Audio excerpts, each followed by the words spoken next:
Un homme qui a une mentalité de provider, les filles, ne dénigre pas les femmes. Il a un profond respect pour la femme. Jamais, jamais tu vas l'entendre dénigrer une femme. Et quand je dis dénigrer une femme, c'est par exemple un homme qui n'a aucun respect en fait pour la femme. Un grand F pour toutes les femmes. Pas que pour sa mère ou sa sœur, etc. Non. Un homme qui est connecté spirituellement, les filles, écoutez-moi bien, parce que j'ai une histoire à vous raconter.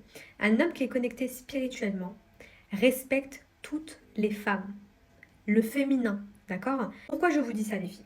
Il y a une godesse qui vient me voir. Elle me dit, oui, voilà, voici là, je suis en train de parler avec un homme, tout se passe bien, il est très respectueux avec moi, etc.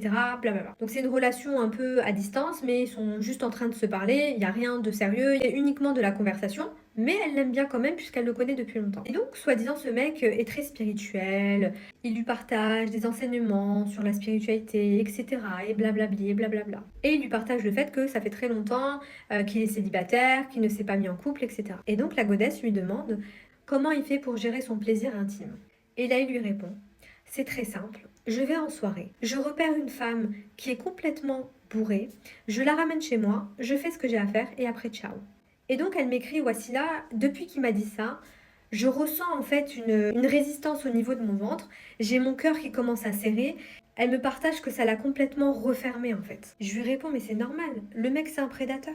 Je suis désolée, mais moi, un mec qui pense comme ça, pour moi, c'est un prédateur. Et le pire dans tout ça, les filles, c'est qu'on a déjà profité de la vulnérabilité émotionnelle de la godesse, d'accord? D'ailleurs, elle m'a autorisée à vous raconter, hein, sinon jamais de la vie je raconterai.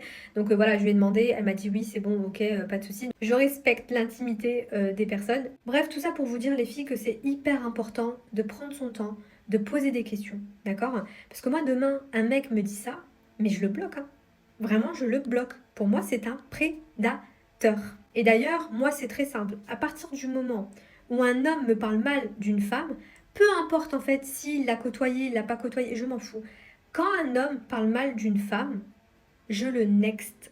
D'accord? Mais même en amitié, pour travailler dans le business, peu importe, je m'en fous en fait. Je le next. Je ne donne pas mon temps, que ce soit à des hommes ou à des femmes, hein, c'est pareil. Hein, même des femmes qui ne respectent pas les femmes, qui n'aiment pas les femmes, pareil, d'accord? Parce que pour moi, en fait, la femme, elle est trop précieuse. Vraiment, elle est trop précieuse.